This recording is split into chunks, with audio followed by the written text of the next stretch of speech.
ഇതൊക്കെയാണ് ഇന്നത്തെ നോമ്പ് കറികൾ. ഇത് ഉണ്ടാക്കിയത് കാണാം. തക്കാളിയും മോരുകറി ഉണ്ടാക്കാം. തക്കാളി ഞാൻ കഴുകി എടുത്തു വെച്ചിട്ടുണ്ട്. ഇനി അത് കഷ്ണങ്ങളാക്കി എടുക്കണം. തക്കാളി മോരുകറി ഉണ്ടാക്കാൻ വേണ്ടിയിട്ട് ഞാൻ എടുത്തു വെച്ചിട്ടുണ്ട് 2 വറ്റൽമുളക്, 2-3 അല്ലി വെളുത്തുള്ളി അരിഞ്ഞ് വെച്ചിട്ടുണ്ട്, 2 പച്ചമുളക് കീറി വെച്ചിട്ടുണ്ട്, പിന്നെ ഒരു 3-4 ചുമന്നുള്ളിയും അരിഞ്ഞു വെച്ചിട്ടുണ്ട്, കറിവേപ്പിലയും എടുത്ത് വെച്ചിട്ടുണ്ട്. അരപ്പിനായിട്ട് ഒരു അരമുറി തേങ്ങ എടുത്ത് വെച്ചിട്ടുണ്ട്. ഇപ്പോൾ തേങ്ങ ഇല്ലെങ്കിലും ഈ കറി ഉണ്ടാക്കാം. തേങ്ങ വേണമെന്ന് നിർബന്ധമൊന്നുമില്ല കേട്ടോ. ഞാനിവിടെ തേങ്ങ ഉള്ളത് കൊണ്ട് എടുത്തു എന്നുള്ളൂ. അതിൽ കുറച്ച് ചുമന്നുള്ളി കൂട്ടി അരയ്ക്കാൻ വെച്ചിട്ടുണ്ട്, ഇച്ചിരി ജീരകവും ഇട്ടിട്ടുണ്ട്. കറി ഉണ്ടാക്കാൻ ചട്ടി അടുപ്പത്ത് വെച്ച് വെളിച്ചെണ്ണ ഒഴിച്ചപ്പോൾ തോന്നി 2 പപ്പടം കാച്ചിയെടുക്കാമെന്ന്. അപ്പോൾ പപ്പടം കാച്ചിയെടുക്കുകയാണ്. അപ്പോൾ അത് ഇങ്ങനെ ഇത്തിരി കൂടുതൽ അങ്ങോട്ട് ഉണ്ടാക്കി വെച്ചാൽ 2 നേരത്തേക്ക് കഴിക്കുകയും ചെയ്യാം. അപ്പോൾ 6 കൂടുതലൊന്നുമില്ല. ഈ പപ്പടം പഴക്കമുണ്ടോ എന്നൊരു സംശയം ഉണ്ട് കേട്ടോ ചേട്ടാ. ഓളയില്ല അധികം.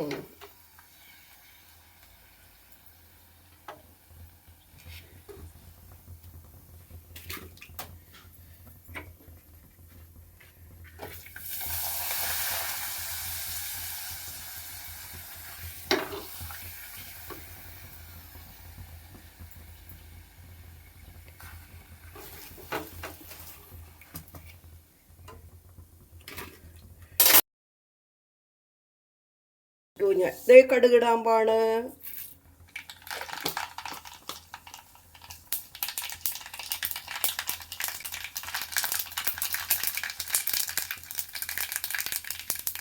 ഉലുവ ഇട്ടു.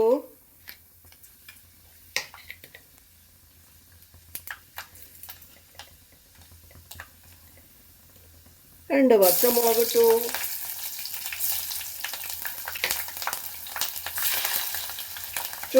വെളുത്തുള്ളിയും ചുവന്നുള്ളിയും കറിവേപ്പിലും എന്തെങ്കിലും ഇടുക കേട്ടോ.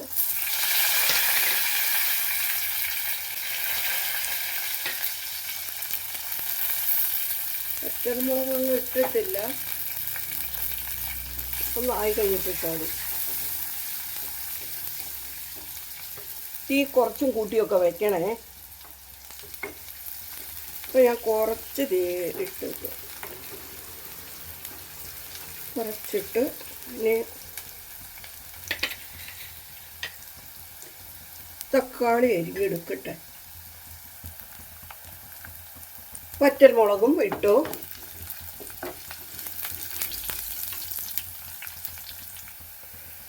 ഒരു ചെറിയ ഗ്ലാസ് തൈരാണ് ഞാൻ എടുത്തു വെച്ചിരിക്കുന്നത്.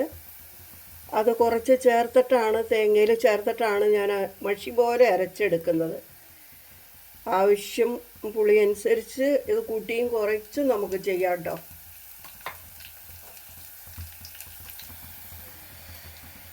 കാൽ ടീസ്പൂൺ മഞ്ഞൾപ്പൊടി, 1/2 ടീസ്പൂൺ മുളക് പൊടി ഇടാം. തീരെ കുറച്ച് വെച്ചിട്ട് വേണം ഇടാനായിട്ട്, അല്ലെങ്കിൽ കരിഞ്ഞു പോയി. തക്കാളി ഇടുകയാണ്.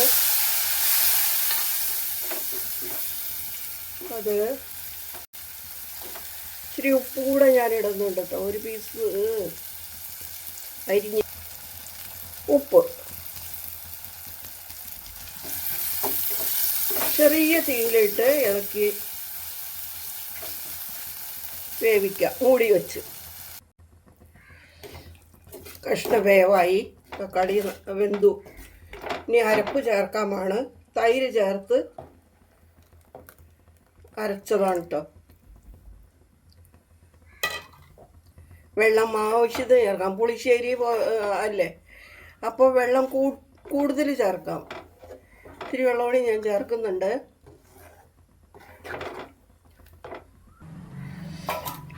ഞാൻ എടുത്തു വെച്ച മോരിൽ പകുതിയേ ചേർത്തുള്ളൂ കേട്ടോ. അത്യാവശ്യം പുളിയുണ്ട്. എനിക്ക് ഒന്നാമത് ഒരുപാട് പുളി ഇഷ്ടമല്ല. ചോറിലൊക്കെ ഒഴിച്ച് കഴിക്കുമ്പോൾ നമുക്ക് പാകം പുളി അത്രയും എനിക്കിഷ്ടമുള്ളത്. കാരണം ഞാൻ ഒരുപാട് പുളി ചേർത്തല്ല. ഇതിപ്പോൾ ഒന്ന് പതഞ്ഞ് വരുമ്പോഴത്തേനും നമ്മൾ തീ ഓഫ് ചെയ്തോളണം.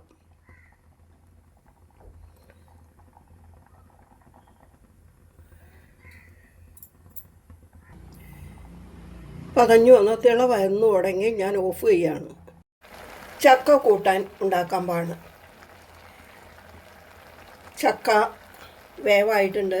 അതിലേക്ക് ഞാൻ കുറച്ച് മഞ്ഞൾപ്പൊടിയും മുളക് പൊടിയും ഇട്ടിട്ടുണ്ട്. ഇനി അതിലേക്ക് ഒരു അരപ്പ് തയ്യാറാക്കാൻ പാണ്. അപ്പോൾ അരപ്പ് ഉണ്ടാക്കാനായിട്ട് ഒരുപാട് ചതച്ച പോലെയാണ് കേട്ടോ എടുക്കുന്നത്. മഷി പോലെ അരയ്ക്കേണ്ടതില്ല. ഇതിൽ 2 വെളുത്തുള്ളി, ചുമന്നുള്ളിയും 2 തൊട്ട് ഒതുക്കിയെടുക്കുന്നത് നല്ലതാണ്. പിന്നെ ജീരകം ചിരി ചേർക്കുന്നത് നല്ലതാണ്. വെളുത്തുള്ളിയും ഗ്യാസൊക്കെ ഇല്ലാതിരിക്കാനായിട്ട് അതും ചെയ്യാം. അപ്പോൾ ഇത് നമുക്ക് അങ്ങനെ ഒതുക്കി കൊണ്ടുവരാം. തേങ്ങ അരപ്പ് ചേർത്തു. ഇനി അതൊന്ന് ഇളക്കി യോജിപ്പിക്കാം.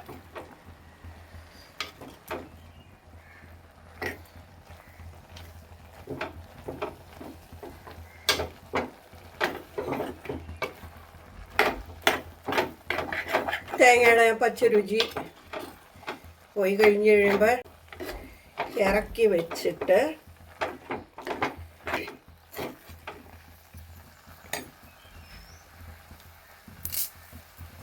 ഒരതിൽ കറിവേപ്പില ഞാനിപ്പോൾ ഇട്ടിട്ടുണ്ട്.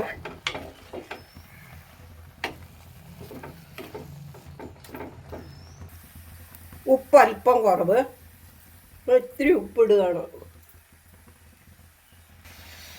കടുക് കാച്ചിയിടാം എന്ന് ഞാൻ ഉദ്ദേശിച്ചെങ്കിലും അങ്കിള് പറഞ്ഞു വെളിച്ചെണ്ണ ഒഴിച്ചാൽ മതി, പച്ച വെളിച്ചെണ്ണ ഒഴിച്ചാൽ മതി എന്ന് പറഞ്ഞു. അപ്പം നമുക്ക് പച്ച വെളിച്ചെണ്ണ ഒഴിക്കാം. കറിവേപ്പില ഇടാം കേട്ടോ.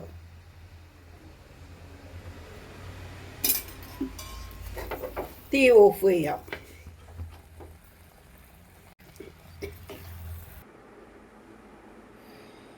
തക്കാളി കറിയും ചക്ക പുഴുക്കും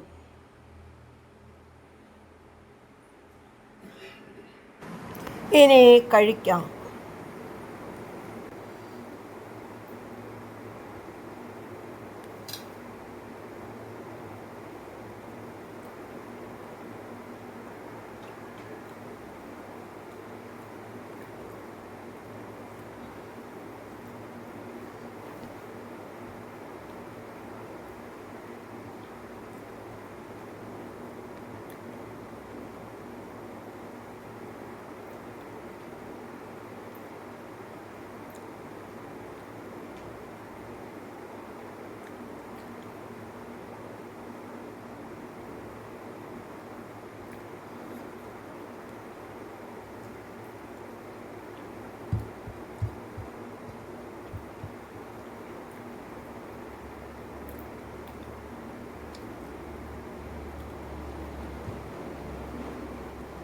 ഇതുവരെ ഇത് കണ്ടുകൊണ്ടിരുന്ന എല്ലാവർക്കും നന്ദി.